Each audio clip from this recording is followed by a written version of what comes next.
Hello, laugh Diego chief बोल रहा हूँ। दूसरी तरफ से एक मर्दाना आवाज़ सुनाई दी। लहजा नरम और मोदबाना था। यस, कोई खास बात? मेजर ने सर्द लहजे में कहा। हमारे एशियाई डेस्क के इंचार्ज रॉबर्ट ने कॉल करके बताया है कि एक्रीमिया की रेड जीरो एजेंसी का सुपर एजेंट रेंडल और उसकी असिस्टेंट और बीवी डिक्शा दोनों डॉक्टर कमाल हुसैन की वापसी के लिए काम करने पाकिस्तान पहुंच गए हैं और वहां उन्होंने इंतहाई खतरनाक एजेंट इमरान से मुलाकात की है।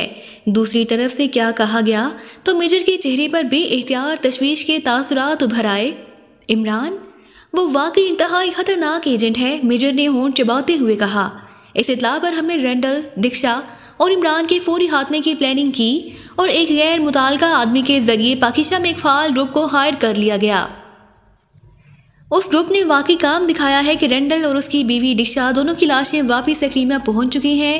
उनकी कार में बम फेंका गया और कार के पुर्जे उड़ गए। उसके साथ ही रेंडल और उसकी बीवी डिक्शा दोनों के जिस्मों के भी टुकड़े इधर के उधर बिखर गए। बहरहाल पुलिस ने उनकी जेबों से मिलने वाले कागजात की वजह से उनका सुराग लगाया और एक्रीमियन सफारत खाने को इतला कर दी गई।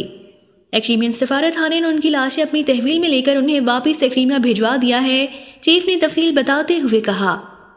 उन्हें छोड़ो, वो इस कदर अहम नहीं। इमरान के बारे में बताओ, उसका क्या हुआ है?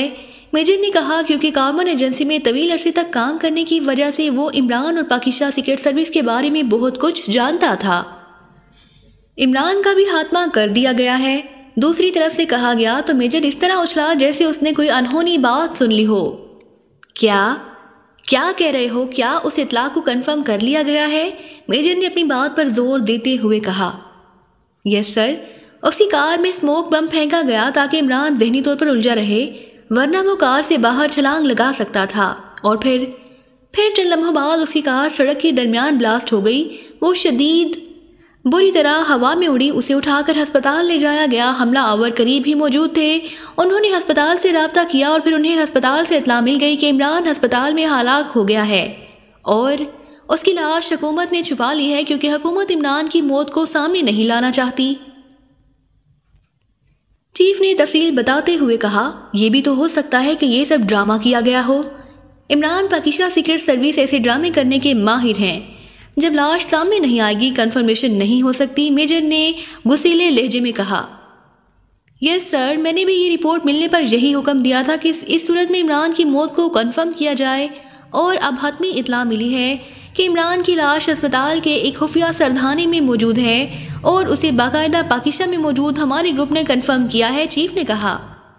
इसके बावजूद आपने वहाँ मॉनिटरिंग जारी रखी, उसे ज़्यादा देर तक छुपाया नहीं जा सकता। बहरहाल या वह खुद सामने आएगा या फिर उसकी लाश सामने आएगी, मेजर ने कहा। यस सर, हम मॉनिटरिंग जारी रखेंगे। वैसे 99% रिपोर्ट यही है कि वो कार ब्लास्ट में हलाक हो गई है, मेजर ने जवाब देते हुए कहा। ओके, अगर ऐसा हुआ है तो ये मेरी ज़िंदगी की सबसे बड़ी खुशखबरी है। Well done chief, well done. मुझे रिपोर्ट देते रहना। टाइगर अपने ऑफिस में बैठा होता है कि टाइगर के पास पड़ा हुआ रिसीवर बज उठता है। टाइगर का दोस्त हेनरी टाइगर को अपने पास दावत देता है तो टाइगर हामी भर के अपनी कार लेकर निकल पड़ता है। जब टाइगर हेनरी के ऑफिस में पहुंचता है तो हेनरी टाइगर को इमरान के बारे में अफसोसनाक वाक़े से आगाह करता है तो टाइगर चीख उठता है। ये कैसे हो सकता है? ये नामुमकिन है। आखिरकार टाइगर के मुंह से घुटे घुटे अंदाज में अल्फाज निकले। हाँ, ये सारा मामला अफसोसनाक लेकिन बहरहाल ऐसा हुआ है और ये हकीकत है, हेनरी ने कहा। क्या हुआ है? मुझे तफसील बताओ। किसी कार में बम ब्लास्ट हुआ है, कब हुआ है और इमरान साहब का उससे क्या ताल्लुक?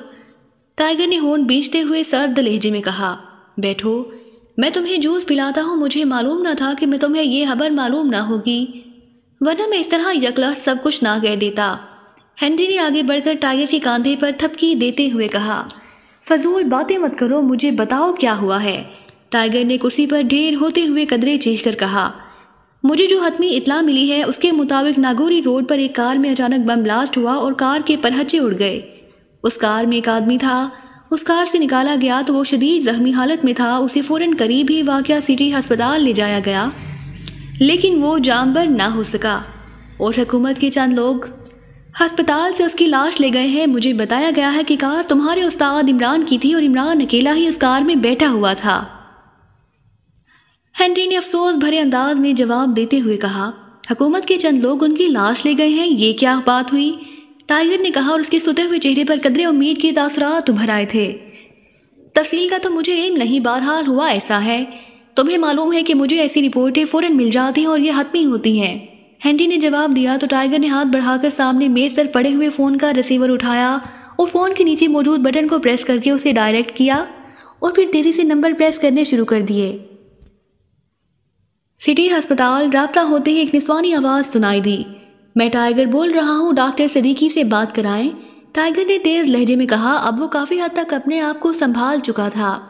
डॉक्टर सिद्दीकी ऑपरेशन रूम में है, सॉरी, दूसरी तरफ से कहा गया और उसके साथ ही राब्ता ख़त्म हो गया। तो टाइगर ने क्रेडल दबाया और फिर टोन आने पर उसने एक बार फिर तेज़ी से नंबर प्रेस करने शुरू कर दिए।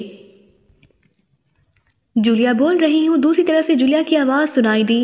मिस जूलिया, मैं टाइगर बोल रहा हूँ। इमरान साहब से आपका कोई राब्ता हुआ है आज? टाइगर ने गोल मोल से अंदाज में कहा। नहीं। क्यों, क्या हुआ है? ये तुम्हारे लहजे में घबराहट क्यों है? जूलिया ने चौंक कर कहा। मुझे इत्ला मिली है कि उन पर कातिलाना हमला किया गया है, लेकिन कहीं से ये इत्ला कंफर्म नहीं हो रही। टाइगर ने कहा। ओ नहीं, ऐसी कोई इत्ला नहीं। वैसे मैं इन दिनों सीक्रेट सर्विस के पास कोई केस नहीं। तुम्हें किसने इत्ला दी है और क्या इत्ला दी है? जूलिया ने तेज तेज लहजे में बात करते हुए कहा। यही इत्ला मिली है जो मैंने आपको बताई है। मैंने डॉक्टर सिद्दीकी से फ़ोन पर बात करने की कोशिश की है, लेकिन वो ऑपरेशन रूम में है और उनसे बात नहीं हो सकी। बहरहाल मैं खुद जाकर मालूम करता हूँ, टाइगर ने कहा। और मुझे फ़ौरन बताना, अल्लाह करेगा ये गलत इत्ला होगी। दूसरी तरफ से कहा गया तो टाइगर ने रिसीवर रख दिया। तुम सिटी अस्पताल फ़ोन करके मालूम कर लो जहाँ तुम्हारे उस्ताद को ले जाया गया था, सामने बैठे हुए हेनरी ने कहा। वो इमरान साहब को नहीं जानते, मुझे खुद जाना होगा, टाइगर ने कहा और उसके साथ ही वो उठा और तेज़ी से मुड़कर भागता हुआ हेनरी के ऑफिस से बाहर निकल गया। थोड़ी देर बाद उसकी कार तेज़ी से उस सड़क की तरफ उड़ी चली जा रही थी जहां बकौल हेनरी इमरान की कार में बम ब्लास्ट हुआ था। और फिर दूर से ही सड़क की साइड पर पड़े हुए कार के ढांचे को देखकर उसका दिल यकलह जैसे किसी ने मुट्ठी में बंद करके बींच दिया।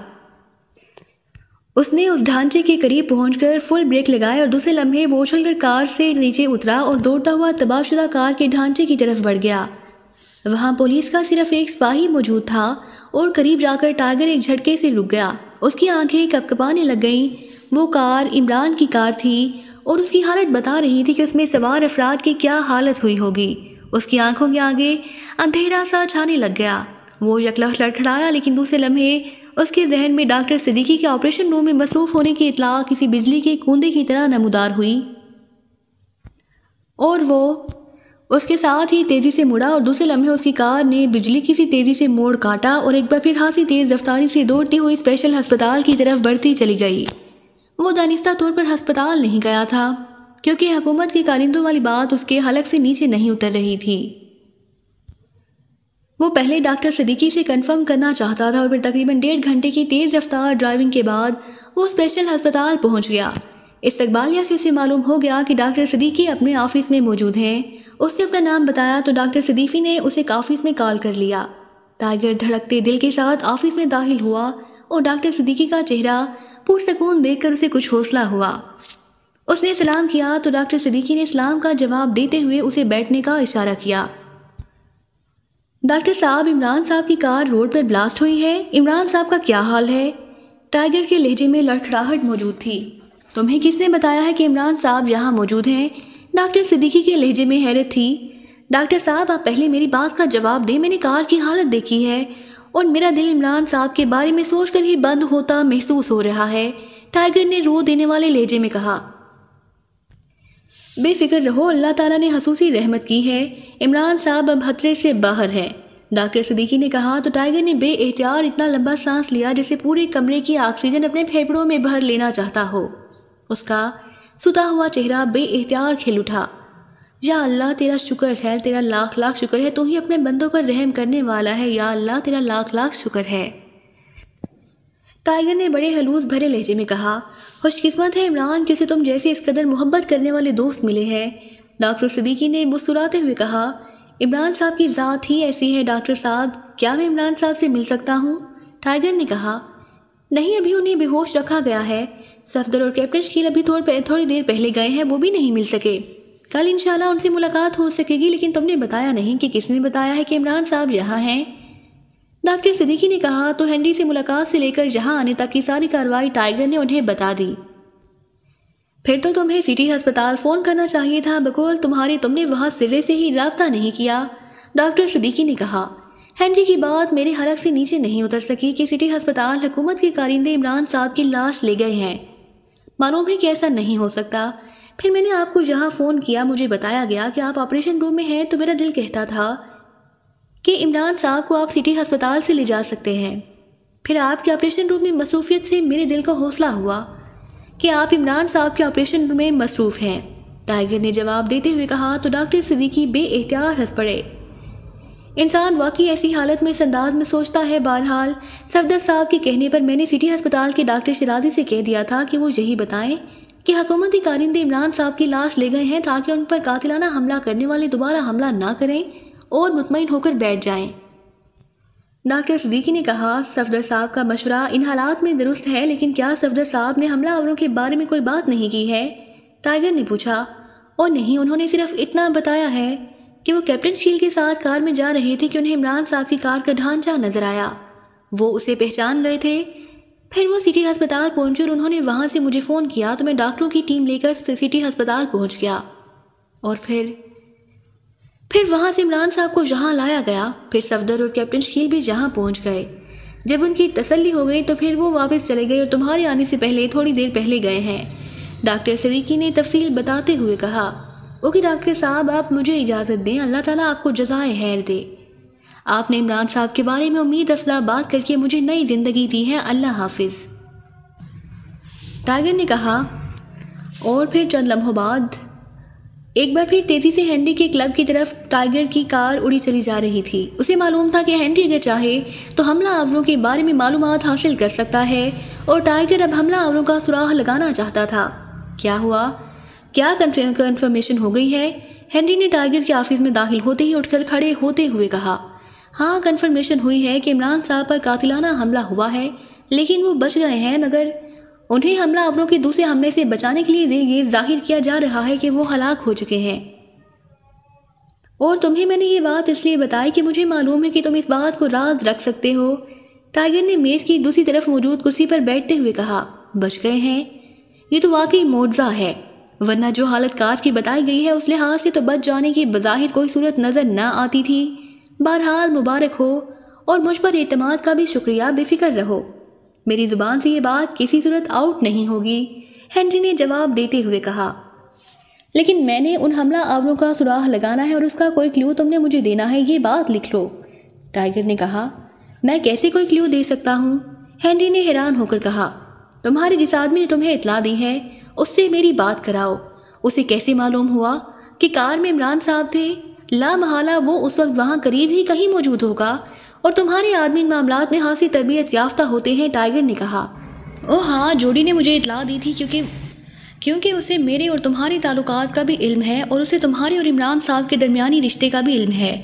वो खासा समझदार और होशियार आदमी है, मैं उसे बुला लेता हूँ, हेनरी ने कहा, और रिसीवर उठाकर उसने 2 नंबर प्रेस करके किसी को हुक्म दिया कि जोड़ी को ट्रेस करके कहो कि वो फ़ौरन मेरे ऑफिस आ जाए, और फिर उसने रिसीवर रख दिया।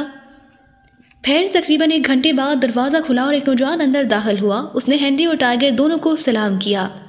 बैठो जोड़ी, हेनरी ने कहा, तो जोड़ी टाइगर के साथ वाली कुर्सी पर बैठ गया। मुझे अफसोस है टाइगर साहब, इमरान साहब की मौत का, जोड़ी ने टाइगर से मुहातिब होकर कहा। तुम्हारा शुक्रिया, हर इंसान पर बहरहाल ये वक्त आता ही है। मेरे कहने पर हेनरी ने तुम्हें कॉल किया है। मैंने हमला और उसका सुराग लगाना है, और तुम होशियार और ज़हीन आदमी हो, तुम मुझे कोई क्लू दो, टाइगर ने कहा। मैं कार पर सवार नागौरी रोड पर जा रहा था कि मुझसे तकरीबन 1 फरलांग आगे यकलख्त की कार ब्लास्ट हुई। इस कदर खौफनाक आवाज़ थी कि बेइख्तियार पूरी फिजा धमाके के साथ ही कारों के टायरों के चीखने की आवाज़ों से गूंज उठी। मैंने भी कार रोकी तो सामने इमरान साहब की कार जलती हुई नजर आ रही थी। अफरा तफरी का सा आलम था, लोग कारों से उतरकर दौड़ रहे थे। फिर पुलिस खुद ही ऐन उस धमाके की आवाज़ सुनकर वहाँ पहुँच गई। मैं भी वहाँ गया। मेरे सामने इमरान साहब को शदीद तरीन जख्मी हालत में कार से निकालकर रेस्क्यू एम्बुलेंस में डालकर सिटी अस्पताल ले जाया गया। उसके बाद पुलिस ने अपनी क्रेन तलब की और फिर क्रेन की मदद से तबाहशुदा कारों का ढांचा सड़क से हटाकर साइड पर रखा गया। उसके बाद ट्रैफिक बहाल हुई और मैं भी आगे चला गया। फिर मैंने चीफ को इसके हादसे की रिपोर्ट कर दी क्योंकि उसका शिकार इमरान साहब हैं। जूडी ने तफसील बताते हुए कहा, ठीक है, तुमने अच्छा किया कि रिपोर्ट कर दी, लेकिन हमलावर कौन थे और किस तरह उन्होंने रवां सड़क पर यह सब कुछ कर दिया? टाइगर ने कहा। मैं काफ़ी पीछे था इसलिए कुछ बता नहीं सकता। अलबत्ता मेरे आगे जाने वाली कारों के ड्राइवर बस यही कह रहे थे कि तेज़ रफ्तारी से दौड़ती हुई कार यकलहत ब्लास्ट हो गई थी। और हाँ, इमरान साहब की कार के करीब स्टार क्लब के असिस्टेंट मैनेजर कारल की कार थी। उसने मुझे बताया था कि किस तरह धमाका हुआ और वो खुद भी एक्सीडेंट का शिकार होते बाल बाल बचा था। बहरहाल इस वक्त तफसील से बात करने के हालात ही ना थे। अब अगर आप कहें तो मैं कारल से मिलकर तफसील मालूम करके आपको रिपोर्ट दे दूंगा, जोडी ने कहा। नहीं, तुम्हारा शुक्रिया, मैं खुद कारल से बात कर लूँगा, टाइगर ने कहा। तो जोडी उठा और सलाम करके ऑफिस से बाहर चला गया, जबकि टाइगर ने मेज़ पर मौजूद फ़ोन का रिसीवर उठाया और नंबर प्रेस करने शुरू कर दिए। Inquiry please. राब्ता होते ही दूसरी तरफ से निस्वानी आवाज़ सुनाई दी। स्टार क्लब का नंबर दें, टाइगर ने कहा। तो दूसरी तरफ से जो चंद लम्हों की खामोशी के बाद नंबर बता दिया गया और टाइगर ने क्रेडल दबा दिया और फिर टोन आने पर उसने नंबर प्रेस करने शुरू कर दिए। Star club. राब्ता होते ही एक निस्वानी आवाज़ सुनाई दी। कारल से बात कराओ, मैं टाइगर बोल रहा हूँ, टाइगर ने तेज़ लहजे में कहा। होल्ड करें, दूसरी तरफ से कहा गया। कारल बोल रहा हूँ। चंद लम्हों बाद एक मर्दाना आवाज़ सुनाई दी। टाइगर बोल रहा हूँ कारल, टाइगर ने कहा। वो आप फरमाइए, दूसरी तरफ से चौंक कर कहा गया। तुम अपने ऑफिस में रहो, मैं तुमसे फौरी मिलना है, टाइगर ने कहा। मैं ऑफिस में ही हूँ, आ जाएं, कारल ने जवाब दिया। तो टाइगर ने ओके कहकर रिसीवर रखा और उठकर खड़ा हो गया। ओके, शुक्रिया हेनरी, तुमने इब्तिदा तो कराई। अब कारल से उम्मीद है कुछ ना कुछ आगे बढ़ने का क्ल्यू मिल जाएगा, टाइगर ने कहा। और फिर तेज़ी से मुड़कर वो हेनरी के ऑफिस से बाहर आ गया। थोड़ी देर बाद उसकी कार स्टार क्लब की तरफ दौड़ी चली जा रही थी और फिर कुछ देर बाद वो स्टार क्लब में कारल के ऑफिस में दाखिल हो रहा था। आइए जनाब, कारल ने उठकर उसका इस्तकबाल करते हुए कहा। कारल, तुम इमरान साहब की कार के करीब थे जब उनकी कार सड़क पर ब्लास्ट हुई और मैंने हमलावरों का हर सूरत में सुराख लगाना है, टाइगर ने कहा। ओ अच्छा, तो ये बात है, क्या हुआ? इमरान साहब तो बच गए या नहीं? कारल ने कहा। अभी कुछ नहीं कहा जा सकता। तुम मुझे बताओ कि हमलावरों के बारे में तुम्हारी क्या रिपोर्ट है, टाइगर ने कहा। टाइगर साहब, मेरी कार से आगे एक कार आगे सुरख रंग की थी जबकि उससे आगे इमरान साहब की कार थी कि अचानक इमरान साहब की कार ब्लास्ट हो गई और मेरी कार सुरख रंग की कार से टकराते टकराते बची। अलबत्ता मैंने ब्लास्टिंग से पहले इमरान साहब की कार से नीले रंग का धुआं सा निकलते हुए देखा था। फिर ये धुआं ब्लास्टिंग के साथ ही शोलों में तब्दील हो गया, कारल ने जवाब देते हुए कहा। तुमने किसी कार को इमरान साहब की कार के साथ साथ चलते हुए देखा था? तभी कोई बम वगैरह चलते हुए कार में फेंका जा सकता है, टाइगर ने कहा। कार साथ साथ चलते हुए? ओ हाँ, मुझे याद आ गया। इस सुरख रंग की कार से आगे पहले एक सफ़ेद रंग की नए मॉडल की सेडान कार थी और फिर वो सफ़ेद रंग की कार इमरान साहब की कार के साथ साथ चंद लम्हों तक चलती रही और फिर यकलहत तेज़ी से आगे बढ़ गई। उससे कुछ देर बाद ही ब्लास्टिंग हो गई और ये बात अब मुझे आपके कहने पर याद आई है, कारल ने कहा। उस सफ़ेद रंग की कार की कोई निशानी, कोई खास बात? अच्छी तरह सोचकर बताओ, टाइगर ने कहा। निशानी, खास बात, कारल ने कहा और फिर उसने आंखें बंद कर ली। उसकी पेशानी पर सोच की लकीरें उभर आई थीं। काफ़ी देर तक वो आंखें बंद किए बैठा रहा। उसकी आंखों में तेज़ चमक नमूदार हो गई थी। हाँ, एक निशानी मेरे जहन पर उभर आई है। सफ़ेद रंग की कार काफ़ी देर तक मेरी कार से आगे चलती रही थी और फिर तेज़ी से आगे बढ़ गई थी, लेकिन चूंकि मैंने उसे गौर से ना देखा था, बस सरसरी तौर पर देखा था, इसलिए मेरे जहन में पहले कोई मंजर या कोई बात मौजूद ना थी। लेकिन अब गौर करने और पूरा मंजर शौर में मैंने आने से उस कार की एक निशानी याद आ गई है। उसके उकबी तरफ कार के दाएं कोने में एक स्टिकर मौजूद था। स्टिकर का अंदाज ऐसा था जैसे कारें सर्विस करने वाले कार सर्विस के बाद अपनी पब्लिसिटी के लिए स्टिकर लगा देते हैं। लेकिन अब गौर करने पर मुझे याद आ गया है कि मैं स्टिकर के दरमियान एक काले रंग का परिंदा चोंच खोले बैठा दिखाई दिया था और उसकी चोंच में सांप नमा कीड़ा लटका हुआ था। अब मुझे याद आ रहा है कि कारों पर लगे हुए आम स्टिकरों से ये बिल्कुल मुनफरिद स्टिकर था। कार्ल ने तफसील बताते हुए कहा, मुझे भी याद आ रहा है कि ऐसा स्टिकर मैंने भी एक बार कहीं देखा था, लेकिन मैंने तवज्जो ना की थी। क्या ये किसी ग्रुप का खसूसी निशान है? टाइगर ने इस बात में सर हिलाते हुए कहा, मुझे यकीन है कि इस स्टिकर पर सिर्फ परिंदे की तस्वीर थी, हरूफ लिखे हुए ना थे। अगर ये पब्लिसिटी स्टिकर होता तो लाज़िमन उस पर कुछ लिखा हुआ भी होता। इसलिए मेरा ख्याल है कि ये स्टिकर किसी ग्रुप या किसी तंजीम की निशानदेही करता होगा, और मेरे ख्याल में ओल्ड जेराल्ड को लाज़िमन इस बारे में मालूम होगा। वो ऐसे मुनफरिद स्टिकर इकट्ठे करने का और उन पर तहकीक करने का शौकीन है। कार्ल ने कहा तो टाइगर उसकी बात सुनकर बेइख्तियार चौंक पड़ा। ओल्ड जेराल्ड, ओ तुमने याद दिला दिया, वो वाकई इस मामले में पागलपन की हद तक शौक रखता है। मैं अक्सर उससे मजाक करता रहता हूँ कि उसने दुनिया का सबसे बेकार शुगल अपना रखा है, लेकिन आज महसूस हो रहा है कि मैं गलती पर था।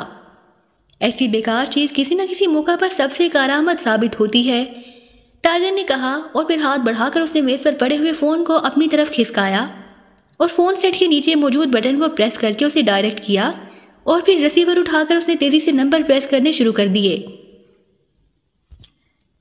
इंक्वायरी प्लीज, राब्ता होते ही एक निस्वानी आवाज़ सुनाई दी। रेड स्काई क्लब का नंबर दें, टाइगर ने कहा, और फिर चंद लम्हों की खामोशी के बाद दूसरी तरफ से नंबर बता दिया गया। तो टाइगर ने क्रेडल प्रेस किया और फिर टोन आने पर उसने इंक्वायरी ऑपरेटर के बताए हुए नंबर प्रेस करने शुरू कर दिए। आखिर में उसने लाउडर का बटन भी प्रेस कर दिया ताकि सामने बैठा हुआ कार्ल भी उनकी गुफ्तगू सुन सके। रेड स्काई क्लब, राब्ता होते ही एक निशानी आवाज़ सुनाई दी। टाइगर बोल रहा हूँ, जेराल्ड से बात कराओ, टाइगर ने तेज़ लहजे में कहा। होल्ड करें, दूसरी तरफ से कहा गया, और फिर लाइन पर खामोशी तारी हो गई।